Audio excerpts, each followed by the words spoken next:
नमस्कार, मैं हूं शिवांग माथुर। उत्तराखंड के उत्तरकाशी ज़िले में सिलक्यारा टनल में जो रेस्क्यू ऑपरेशन चल रहा है, उसका लगातार आज 16वां दिन है। ऐसे में जो 5 एजेंसीज़ इस रेस्क्यू ऑपरेशन को अंजाम दे रही हैं, अब तक उनको सफलता हाथ नहीं लग पाई है। किसी न किसी मोड़ पे जब ऐसा लगा है कि सफलता ही अगले कुछ घंटों की दूर है, उसी वक्त कोई ना कोई नई अड़चन ने इस काम को और डिले किया है। ऐसे में जो सुरंग है उसके अंदर 41 मजदूर अभी तक फंसे हुए हैं। वो कब बाहर आएंगे इसका जवाब खुद एजेंसीज़ के पास भी नहीं है। वो बार बार ये कहते हैं कि हम तमाम तरीक़ों से कोशिश कर रहे हैं, लेकिन ये कोशिश में सफलता कब मिलेगी इसका जवाब उनके पास नहीं है। मैं पहले तस्वीरें आपको दिखा देता हूँ सिलक्यारा टनल की। ये आज की ताज़ा तस्वीरें हैं जहाँ जो काम है वो बदस्तूर जारी है, लगातार काम चल रहा है। 5 एजेंसीज़ मिलके यहाँ काम कर रही हैं। इसके साथ साथ भारतीय सेना की जो कंस्ट्रक्शन विंग है वो यहाँ काम कर रही है, बीआरओ यहाँ काम कर रहा है, पर बावजूद इसके जो सफलता है वो अभी तक एजेंसीज़ को नहीं मिल पाई है। आज सुबह प्रधानमंत्री कार्यालय में जो पीएमओ में प्रिंसिपल सेक्रेटरी हैं पीके मिश्रा, वो भी यहाँ पहुँचे थे। उनके साथ साथ अजय भल्ला जो गृह सचिव हैं वो यहाँ पहुँचे थे। उत्तराखंड के सचिव भी यहाँ थे और उनकी मुलाकात जो है वो वर्कर्स के साथ भी हुई। कैमरे के ज़रिए उनसे बातचीत हुई, उनके परिजनों से उनकी मुलाकात हुई और उन्होंने हिदायत दी है तमाम एजेंसीज़ को कि वो मानसिक स्थिति का ख्याल रखें, उनके खाने पीने का ख्याल रखें। जो 41 श्रमिक अंदर मौजूद हैं, लेकिन अभी तक कोई रास्ता निकल के सामने नहीं आया है। उससे पहले हम आपको इसकी तकनीकी एस्पेक्ट्स बताएं। आपको दिखा दें कि पहाड़ पे जो कुछ लोगों का हुजूम आप देख रहे हैं, असल में ये आसपास के ग्रामीण लोग हैं जो यहाँ के स्थानीय देवता हैं उनकी पूजा पाठ करने का काम कर रहे हैं। यहाँ इस तरह की मान्यता है कि जो ग्राम देवता होते हैं उनका प्रकोप जो है वो इस टनल पे आया, जिसकी वजह से ये काम अब तक नहीं शुरू हो पाया है। एनडीआरएफ, एसडीआरएफ की टीमें पहले से यहाँ मौजूद हैं। 41 एम्बुलेंसेज भी इस इंतज़ार में हैं कि जब ये श्रमिक निकलेंगे तो वो उनको लेके चिड़ियारी सौर जाएंगी, जहाँ अस्पताल तैयार है 41 बिस्तर का।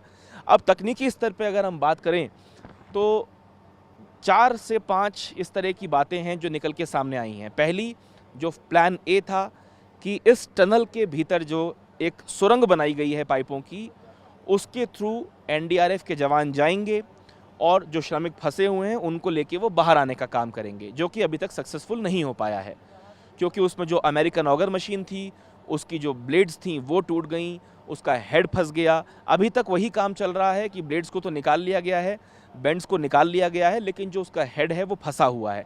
तो उसको जो प्लाज्मा कटर की मशीन है या जो गैस कटर है या जो लेज़र कटर है उससे काटने का काम किया जा रहा है। दूसरा, मैं आपको दिखाऊं कि जो पहाड़ी का रास्ता है, जिसे वर्टिकल ड्रिलिंग की बात की जा रही है, वर्टिकल ड्रिलिंग में भी एक बोरिंग की गई एक पतले पाइप से, ताकि ये चेक किया जा सके कि आखिर पहाड़ किस तरह का है, उसकी रूपरेखा किस तरह की है, उसमें किस तरह की समस्याएं आ सकती हैं। 75 मीटर का आंकड़ा बताया गया है कि पाइप छोटा वाला गया है। बीच बीच में पानी आने की वजह से, हार्ड रॉक आने की वजह से काम रुका भी है।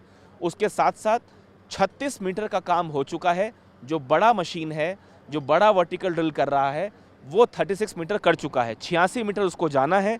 86 मीटर के बाद ही हार्नेस के थ्रू इन 41 श्रमिकों को ऊपर पुल किया जाएगा। मेरे पीछे का जो पहाड़ी वाला रास्ता आप देख रहे हैं, ये वो रास्ता है जहाँ से परपेंडिकुलर ड्रिलिंग होनी है। इसका काम 28 तारीख को यानी कि कल शुरू होगा। वो कल शुरू हो भी पाएगा या नहीं, इसके बारे में अभी कोई आधिकारिक पुष्टि नहीं की गई है।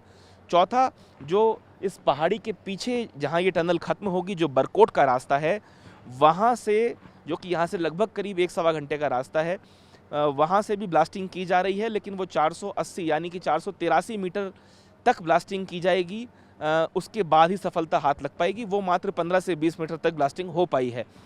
एक और जो भारतीय सेना का काम होगा, जो ड्रिफ्ट बनाने का काम होगा, वो एस्केप टनल, वो यहीं सामने से बनाई जाएगी, लेकिन उसके ऊपर भी फ़िलहाल अभी काम शुरू नहीं हुआ है।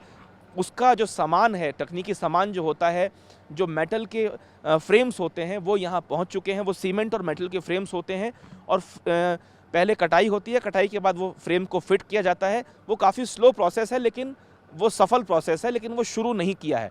जो भारतीय सेना की जो कंस्ट्रक्शन विंग है वो उसको अंजाम देगी, लेकिन अभी भी जो दारमदार है वो कुल मिला के वर्टिकल ड्रिलिंग जो कि ऊपर से की जा रही है, और दूसरी जो पाइपों के द्वारा टनल बनाई गई थी उसके आगे जाके एक ड्रिफ्ट तैयार की जाएगी, जो कि बहुत तकनीकी मामला है, और पाइप पुश किया जाएगा मशीन के ज़रिए, ड्रिल नहीं किया जाएगा, लेकिन केवल ऑगर मशीन उसको पुश करने का काम करेगी।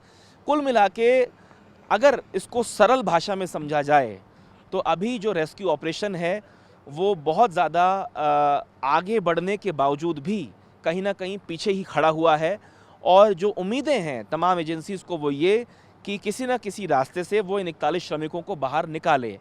इसका दूसरा पहलू ये भी है कि दबाव प्रधानमंत्री कार्यालय से भी है, राज्य सरकार से भी है, देश की आम जनता से भी है, और साथ साथ सबसे बड़ा दबाव परिजनों का है, जो बार बार यहाँ आते हैं इस आस में कि उनकी मुलाकात उनके पति, उनके बेटे, उनके भाई के साथ हो पाएगी।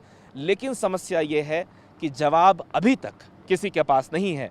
कुछ ही देर पहले एक आधिकारिक प्रेस कॉन्फ्रेंस हुई, जहाँ पे जो नीरज हैं उन्होंने प्रेस कॉन्फ्रेंस करी, जिनको सरकार की तरफ से भेजा गया। साथ साथ महमूद अहमद थे जो NHIDL के हैं, उन लोगों ने क्या तकनीकी बातें बताईं, जो बातें मैं आपको बता रहा हूँ वो आप सुनिए आधिकारिक लोगों से भी। इसके अलावा जो रिपोर्ट हमने यहाँ पे की, जिस वक्त PK मिश्रा जो प्रिंसिपल सेक्रेटरी हैं PMO में, जब वो यहाँ आए, जब गृह सचिव यहाँ आए, जो उन लोगों ने क्या बातचीत करी, उस वक्त किस तरह का यहाँ माहौल था, वो रिपोर्ट भी हम आपको दिखाएंगे, और साथ साथ दिखाएंगे उन परिजनों की भावनाओं को भी जो लगातार आहत हो रही है, क्योंकि ये रेस्क्यू ऑपरेशन सक्सेसफुल नहीं हो पा रहा है।